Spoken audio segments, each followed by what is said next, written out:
మొదటి దినవృత్తాంతముల గ్రంథము 28వ అధ్యాయము 20వ వచనము.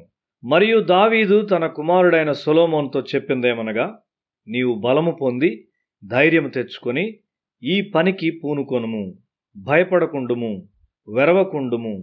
నా దేవుడైన యెహోవా నీతో కూడా ఉండును. యెహోవా మందిరపు సేవను గూర్చిన పని అంతయు నీవు ముగించు వరకు ఆయన నిన్నెంత మాత్రమును విడువక యుండును. దేవుని యొక్క గొప్ప ఉద్దేశాలను కొనసాగించుటకు తన కుమారుడు సామర్థ్యము గలవాడను గొప్ప నమ్మకముతో ఉన్న ఒక తండ్రి ఇక్కడ ఉన్నాడు. అతడు దేవుని కొరకు ఒక మందిరమును కట్టవలసి ఉన్నాడు. మందిరము కట్టుటకైన తన కోరికను తన కుమారుడు పూర్తిగా కొనసాగించుటకు సామర్థ్యము కలిగి ఉన్నాడని దావీదు ఎరిగి ఉన్నాడు. దేవుని పనిని వారసత్వముగా కలిగి ఉండుట ఒక గొప్ప విషయం. సొలొమోనా, నా కుమారుడా, నీ తండ్రి యొక్క దేవుడైన యెహోవా అందరి హృదయములను పరిశోధించువాడును, ఆలోచనలన్నింటినీ సంకల్పములన్నింటినీ ఎరిగినవాడునై ఉన్నాడు. నీవు ఆయన్ను తెలుసుకొని హృదయపూర్వకముగాను మనఃపూర్వకముగాను ఆయన్ను సేవించుము. ఆయనను వెదకని ఎడల ఆయన నీకు ప్రత్యక్షమగును. నీవు ఆయన్ను విసర్జించిన ఎడల ఆయన నిన్ను నిత్యముగా త్రోసివేయును. మొదటి దినవృత్తాంతముల గ్రంథము 28వ అధ్యాయము 9వ వచనంలో మనం ఇది చూస్తున్నాం. ఒక మనిషి బలము ఎక్కడ ఉన్నదో దావీదు గ్రహించాడు. అది ఒక పవిత్ర హృదయము మరియు ఒక నిర్మలమైన మనస్సాక్షిలో ఉండును.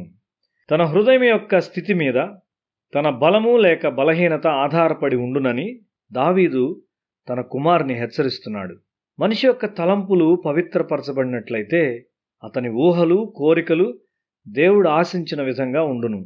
అప్పుడు మనిషి యొక్క పరిమితమైన మనస్సునకు మరియు దేవుని యొక్క అనంతమైన మనస్సునకు మధ్య పరిపూర్ణమైన సఖ్యత ఉండును. అది ఒక సన్నని తీగను ఒక బలమైన తాడునకు జత చేయుట లాంటిది. అది తెగిపోదు. యవన కాలంలో వారి హృదయ కోరికలు, నిరీక్షణలు మరియు వాంఛలు దేవుని కొరకు తగినట్టుగా ఉండును. నీవు అటువంటి హృదయము కలిగి ఉన్నట్లయితే నీవు భయపడవు అని దావీదు చెప్పుచున్నాడు.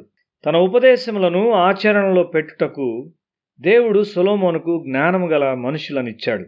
ఈ విషయంలో దేవుడు, దావీదు మరియు సొలొమోను ఐక్యపరచబడినారు. దేవుని తలంపులు మరియు ఊహలు మందిరము కొరకు ఆయన ఇచ్చిన ప్రణాళికలో పరిపూర్ణంగా ప్రతిబింబించబడినవి.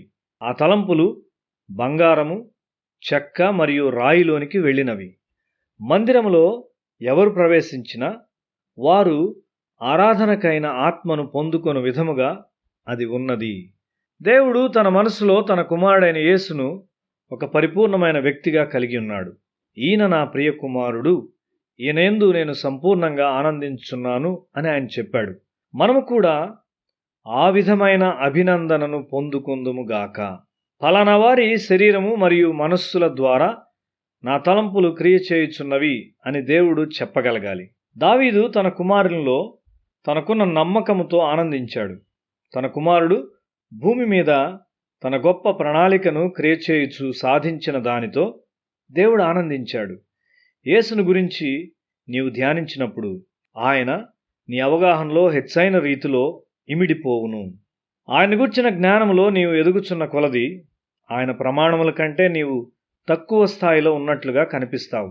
ఆయన్ను గూర్చిన నీ ఆరాధన ఎంతో లోతునకు వృద్ధి చెందుచుండును. కాబట్టి ఆయన, నా కట్టడలను అనుసరించు వారిని గాను నా విధులను గైకొను వారిని గాను మిమ్మును చేసెదను అని యెహెజ్కేలు గ్రంథము 36వ అధ్యాయము 27వ వచనములో చెప్పుచున్నాడు.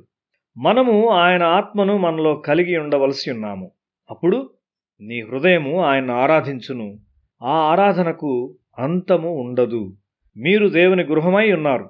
ప్రజలు మీ వైపు చూచినప్పుడు వారు దేవుని స్తుతించవలసి ఉన్నారు. మనమందరము కలిసి దేవుని యొక్క నిత్యమైన మందిరమును కట్టుచున్నాము. ఆయన మహిమను మరియు పరిశుద్ధతను ప్రకటించుచు నీవు దానిలో ఒక భాగముగా ఉండవలసి ఉన్నావు. ఏ మనిషి ఒంటరిగా దేవుని యొక్క మహిమను సంపూర్ణముగా తెలియచేయలేడు. దేవుని సంఘమంతా కలిసి దాన్ని చేయును. స్ఫటికములోని ప్రతి భాగము పెద్ద స్ఫటికములో భాగమై ఉండును. మనము ఒక్కొక్కరము వ్యక్తిగతముగా దేవుని కొరకు ఒక మందిరముగా ఉన్నాము. మనమందరము కలిసి దేవుని కొరకు ఒక మందిరముగా ఉన్నాము.